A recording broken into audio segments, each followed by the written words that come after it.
आता आपण डायरेक्ट विषयाकडे जाऊयात, की ज्योतिषशास्त्र म्हणजे काय? किंवा ज्योतिषशास्त्र हे खरोखर शास्त्र आहे, की ते थोतांड आहे?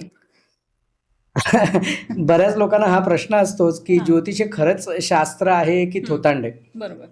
पण एक लक्षात घ्या, कोणतंही शास्त्र हं.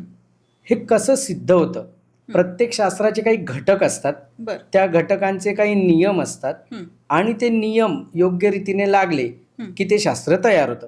शास्त्राचा अर्थच हा आहे किंवा शास्त्राचं मीनिंग आपण असं म्हणूया संस्कृत शब्दामध्ये शासनात त्रायते इति शास्त्रम. याचा अर्थ ज्याचं पालन केल्याने आपलं रक्षण होतं हं. ते शास्त्र. मग ज्योतिषाचे सुद्धा काही मूलभूत घटक आहेत, जसं राशी आहेत, नक्षत्र आहेत, ग्रह आहेत, भाव आहेत. हं. त्यांचे सुद्धा काही नियम आहेत. बरं. त्या नियमाने जर आपण फॉलो केलं तर आपल्याला नक्कीच उचित फल प्राप्त होतं. हं. आता जर थोतांड म्हटलं तर लक्षात घ्या तुम्ही, की थोतांड